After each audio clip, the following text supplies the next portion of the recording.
feel the need, and when you need the feeling, talk to me.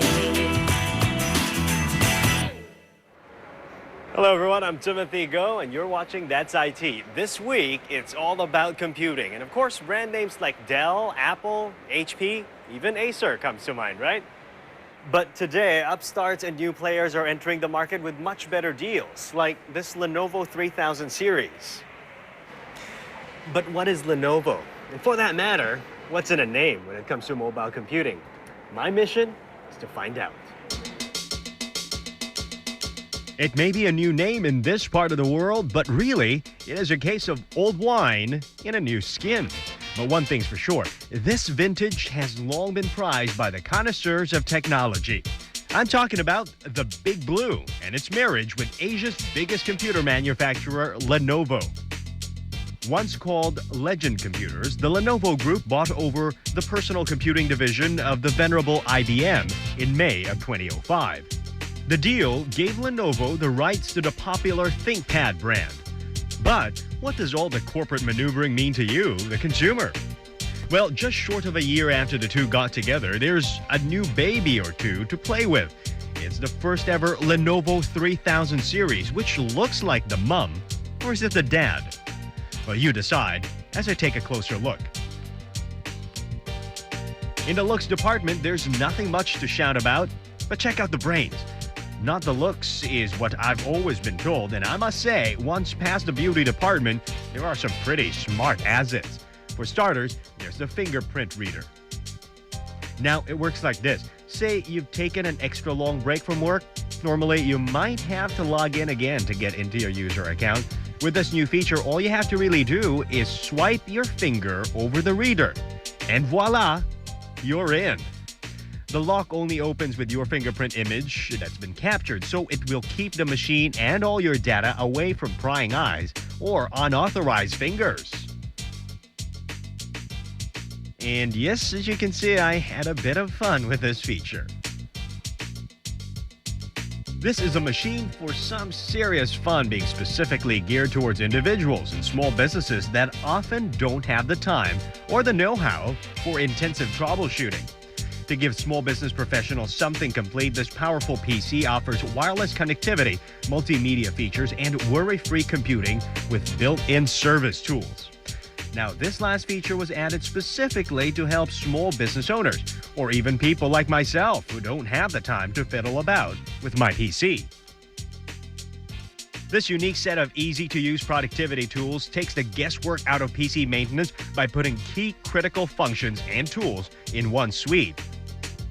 From one-button system recovery feature to wireless networking, the Lenovo Care suite of tools will take care of it all seamlessly, just for you, just like your own IT maintenance and support unit.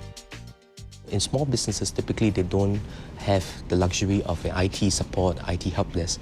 The ability of the product to address these needs becomes critical. Think of it like a virtual IT department, where it will help the small businesses and the individuals step through this set of activities that they typically need to do to maintain and upkeep their PCs and laptops. The design of the Lenovo Care is to simplify the task, make it easy to understand, and to help the user help themselves.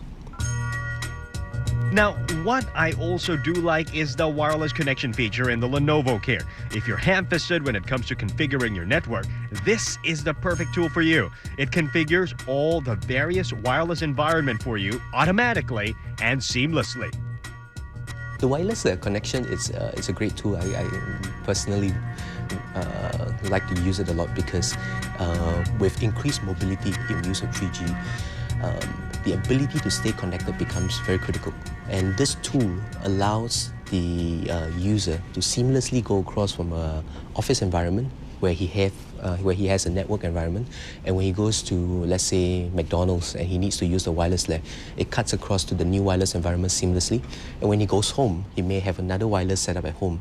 And again, it reconfigures itself. The network tool allows you to automatically configure a lot of the settings, and will be smart enough to do the switching when you move from location A to location B.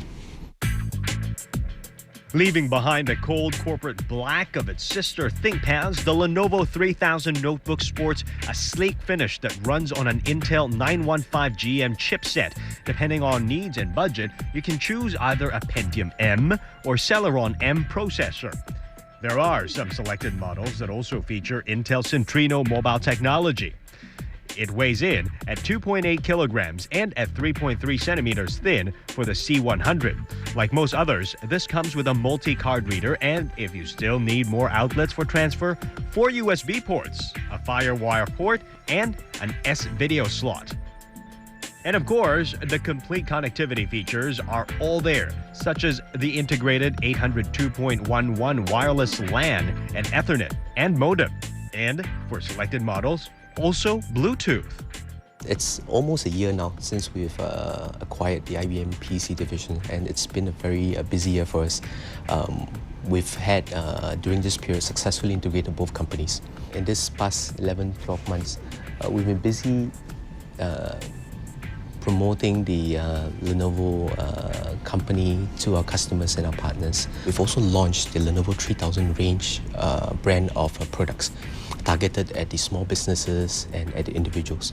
So what we've done is that we've taken the Think brand that has traditionally served our large enterprise customers well, and now included the additional Lenovo 3000 brand to serve the small businesses as well as individuals. So we've taken a dual brand strategy here. And this, I think, works very well for us because we do see a growth in the small businesses and the individuals market. And this new set of products addresses their needs. The ThinkPad brand continues to be focused on the large enterprises as well as the mid-sized enterprise. Certain things are common: the quality, the innovation, as well as the customer service. The differences is in terms of the feature functions. The differences is in the look and feel. The ThinkPad is still traditionally black, whereas the Lenovo 3000 brand of products has more exciting, more innovative colors and design. The differences would be the software tools, the ThinkVantage technologies in the ThinkPad range versus the Lenovo Care suite of offerings in the Lenovo 3000 products. Now here's the cruncher. What will the damage be on your pocket?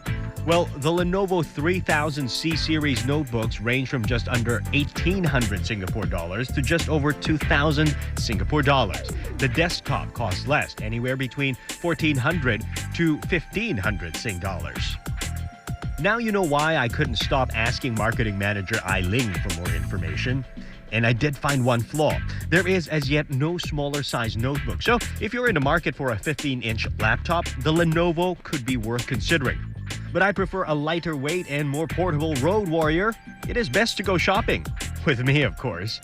I decided that it would be interesting to check out the less than familiar names. Sometimes small things come with big savings. And right now I'm checking out this new place that carry a lot of unusual brands under one roof. At this store at Harbourfront Center, I found some surprises once again from China, and with unusual names like Amoy and Paladin. Unusual, that is, for Singapore, where you're more used to Dell, HP, and Apple. But over in China, Amoy is a well-known household electronics name with 6 divisions dealing in mobile communication, consumer audio and video system, portable system IT, and electronic equipment. It was founded in 1981. Amoy is one of the largest OEM or original equipment manufacturers for many popular name digital products. And that's where you'll be getting a good deal. After all, the OEM brands are usually the secrets of the industry that they'd rather the ordinary consumer not know about. That's because when it comes down to the real McCoy, you'll find that most brands come, in fact, from a few key manufacturers. So, getting an OEM may not be a bad thing after all if you're willing to get past the name barrier. So before I get distracted by the other toys Amoy has on the market, let's focus on what I'm really here to look at. Its laptop. In terms of the products-wise, they have been in the market for very long. For example, Amoy have been in the AV products like LCD panels, portable DVD players, all this. And MSI will be very common in computer hardware and motherboards, optical drive, all this. Because So I haven't heard of these brands myself. Okay. Who's buying them? For this type of new products, new users are starting to accept their branding. This lightweight laptop, the T31, weighs just 1.3 kilogram and it has a 10.6-inch screen, and it's a super slim 25 millimeter thick. Bundled with the latest Intel Centrino mobile technology, it comes in with a price tag of 2,199 Singapore dollars. So maybe it is worth to look beyond a name. And now they're getting into the mobile computing game. I'm talking about brand names like Samsung and Panasonic. When we return, we'll see how they fare in bringing you sleek new laptops. Talk to me. Welcome back to That's IT. Now, Panasonic and Samsung, when you hear those names, what comes to mind are consumer electronics and perhaps mobile phones. But these days, those companies are also hot and heavy on mobile computing. Take a look at this sleek Samsung machine. It's targeted for women. It's one of the most lightweight models, weighing in at a mere 1 kilogram. But the Samsung Q30 packs a real punch. And I'm not just talking of its red-hot looks. It may be too catchy for my taste, but for those who like it small and neat, you'll find under the cover a clear 12-inch LCD screen and 60 gigabytes of hard disk. Samsung has been blazing in the electronic marketplace in recent years by targeting a group of business leaders who are unafraid of making a statement: women executives. And they aren't stinting on these executives who expect nothing less than the latest innovations. No wonder that Samsung has been winning accolades instead of being seen as just another product from Korea. Having developed strengths in areas like mobile communications and certainly LCD screens, Samsung is taking the same expertise to computing. Many say that its unbeatable R&D in the technology of LCD screens tips the scale in its favor.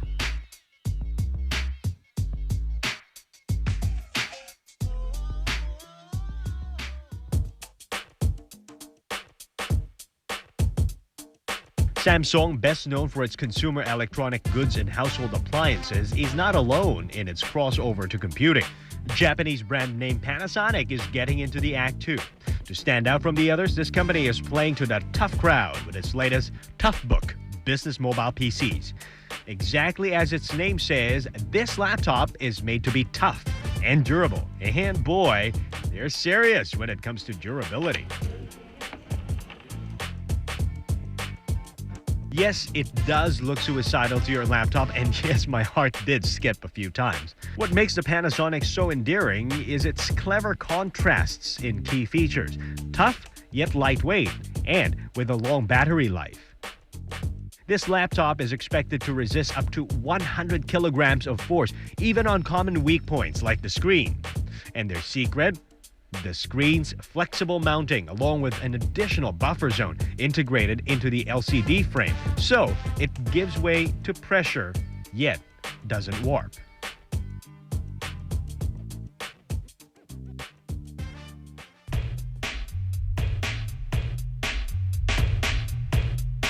Though it's not as well known in this part of the region, the Toughbook, with all its stringent stress tests, is top runner in field mobile PC category, where laptops are used in harsh environments like in oil exploration and mining.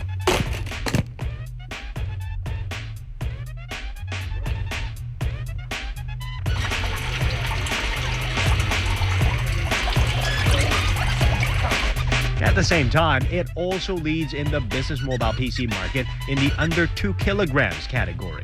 And here's where the other secret lies: Panasonic's award-winning thin magnesium alloy body and its thin LCD glass. First, of course, no one knows Panasonic PC because Panasonic is well known as an electric company, not a PC company. But this lightweight mobile will make the Panasonic PC very well known. Back in 2002, we have launched the less than 1 kilogram laptop. So customer appreciated this lightweight.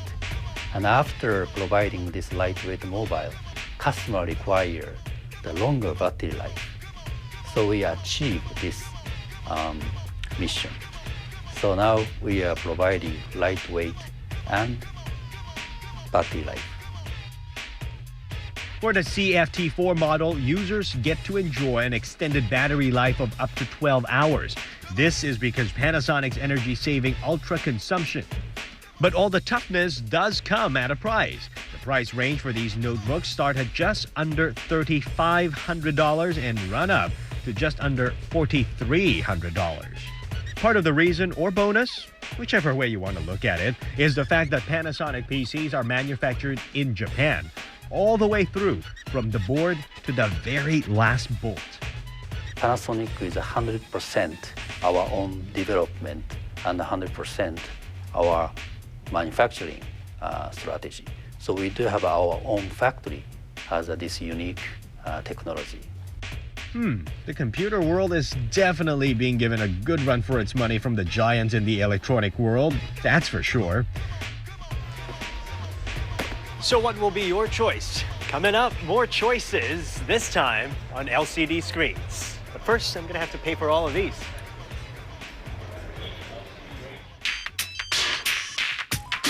Talk to me. Screens, and the big name that comes to mind is Samsung. But as competition goes, Samsung is finding itself competing with new upstarts in its own business of LCD screens, like this Paladin LCD.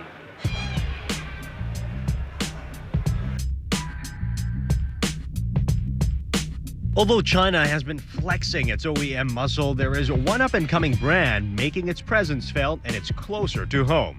It's Paladin, and it comes from Malaysia. At these prices, those who are out for a plasma screen and a bargain may just give the market leader Samsung a hard second thought. Being a leading OEM manufacturer itself, the Malaysian firm decided to market its own brand, offering at just under 2,000 Sing dollars, a 42-inch plasma screen. For this one, you can see it's HDTV itself, retail ready itself.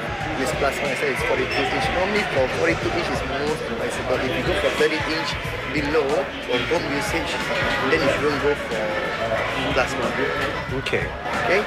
For above 30 inch, then it's advisable for you to go for A plasma. plasma. But compare this to something like Sony or Philips, Panasonic. How does it compare? If you're not too brand conscious, it's as good. Quality-wise is good. Sorry? Quality? Quality-wise, definitely. Quality-wise, of course, you can take Sony. Okay. Sony, Panasonic, these are the two major A brands to consider. Sure, you might find yourself compromising in some areas when you scrutinize it. Same goes for other plasma screens that are in the affordable range. But if price is a factor and you don't really care about the label, then you might be able to live even with the likes of Amoy, Chinese OEM that also markets high-definition LCD screens at just under $3,000. So it's not a wide range of prices.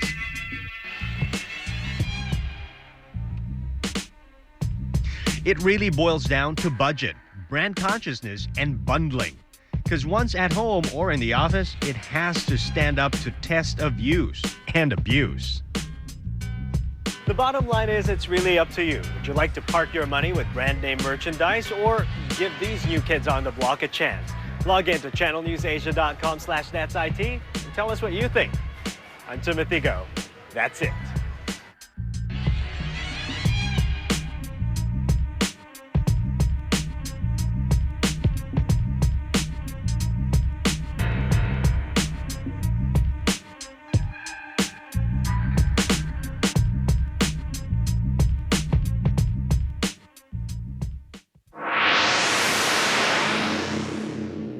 Channel News Asia, a network of MediaCorp News.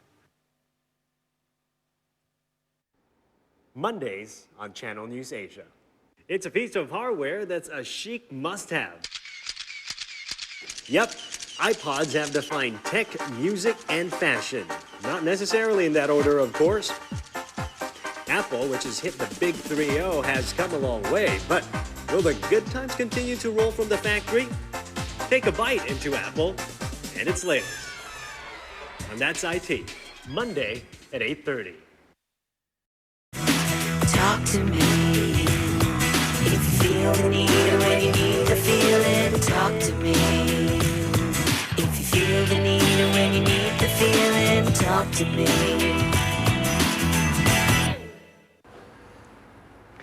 Hello, everyone. On April 1st, Apple turned 30. Yep, believe it or not, the big 3-0 for the most colorful and innovative company that has occupied tech space.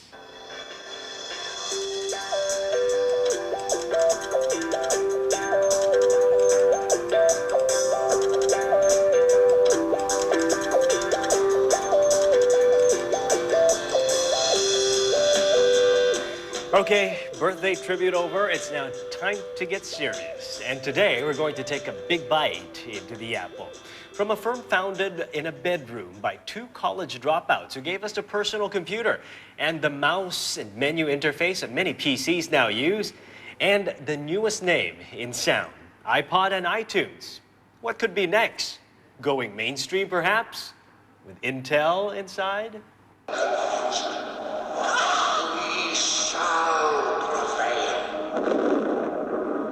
It was in 1984, and with an infamous ad, the ideology of empowerment was cemented. It was also here the vision was laid out, with personal computing acting as a tool for combating conformity and asserting individuality. This became and remains the essence of Apple's mantra for its techno-boosterism for the next 30 years. It has lived up to its promise to change the world like their 90s campaign, Think Different. In return, there's been mass appeal, drawing from all the fears and frustrations of the information age and the need for an alternative. Apple's vision has been about a utopian alternative. But today, Apple has embraced Intel, and Windows is now able to boot on the Mac. Has Apple betrayed its faithful followers? Booting Windows on a Mac for a Mac user is not that good. But because Mac is so cool, people would like to have best of both worlds. That they can enjoy the Mac experience, but certain things which Windows only does, they can always boot up into Windows and get the job done. While many Mac purists may bemoan Apple's unholy union with Intel, others like Yezdi believes in the bigger picture. By allowing Windows on a Mac, PC users will see what happens after you take a bite of the Apple. The attention to detail, design, and aesthetic that almost single-handedly makes a person believe computers can be beautiful. Running Windows on a Mac has been unthinkable. But now the switch has happened, and resistance is futile, since there are some very practical reasons. Apple is targeting more and more Windows users to port onto the Apple platform. And by giving them the option of booting the computer into Windows, you will see more of PC users switching over to an Apple computer. So Apple, at 30, the much-storied company has certainly come of age. While its PC market share remains at a paltry 4%, its brand name and products from Mac to iPod still resonate as both hip and innovative. And despite the detractors of its marriage of convenience, Apple hasn't shown any signs of selling out. In the last 6 months, Apple has delivered an Intel chip notebook, an Intel mini Mac, and an Intel desktop, all ahead of schedule.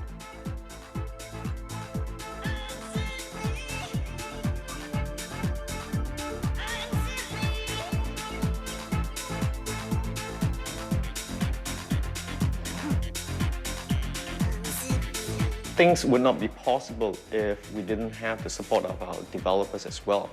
Now, it's just 6 months after that, and today in April, we see about 1,400 applications that are already universal. So, if you look at it from 3 points of view, both from the hardware, the software, and our developers, the third-party applications, they have moved at such a tremendous pace, and we are very pleased with that. And if that's not enough, like its 1984 ad ideology, Apple's well-honed self-propelled reputation of David fighting Goliath remains. With the Intel chips, they are now setting the bar for the rest of the other PC makers to catch up.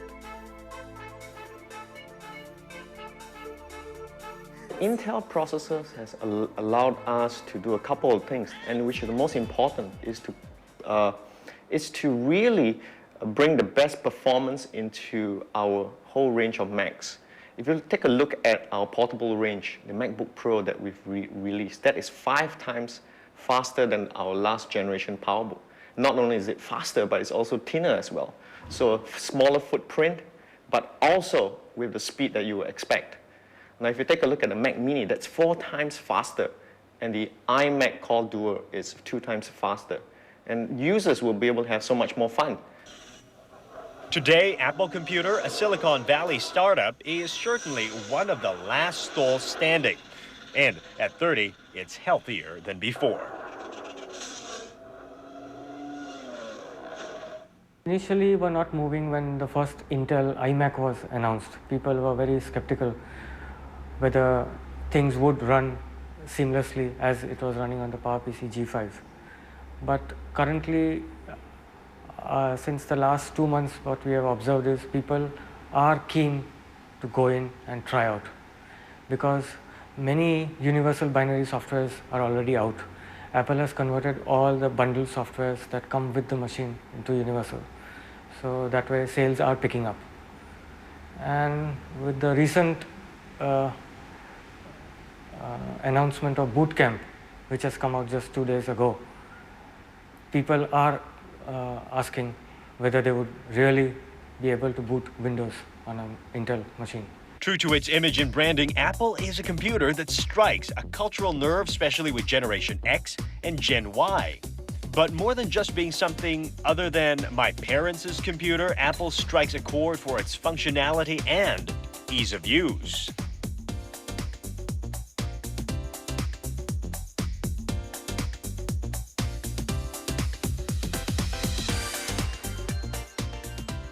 I think consumers would only care about one thing, how fast their applications are responding.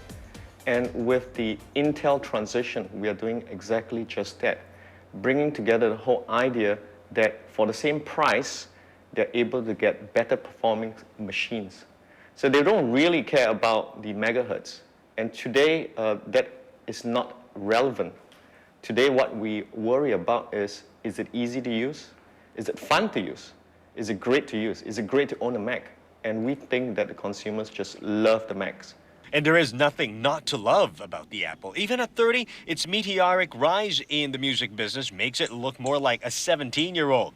It has almost single-handedly created the market for MP3 players by creating a seamless user experience. And with that one swift move, it helped spark its own transformation from a maker of small, colorful computers. The iPod is today a market leader with 73% share for portable music players. It's also the driving force for Apple's cultural and financial renaissance. Rumor has it, the iPod accounts for nearly 40% of Apple's sales. But back to the roots of the Apple, computing. Now, if Apple and its developers can get through the transition and pull off its association with Intel, the Mac won't be the coolest computer around. It will be the coolest and most compatible computer around. The way we look at Boot Camp is there is a portion of the Apple users who have expressed their interest to run Windows on Macs. We produce, of course, the best design, the best performing Macs today. And we think that a small portion of our users would love to run Windows for specific applications. And then there is the second group of users who are just on the verge of making that switch, the switch over from Windows to the Macs. We think that this would give them that little bit of boost and to make that transition. It is basically trying to engage all the technologies and bring it into a cool device. Imagine this. In a year or two, the best Windows PC may just be an Apple.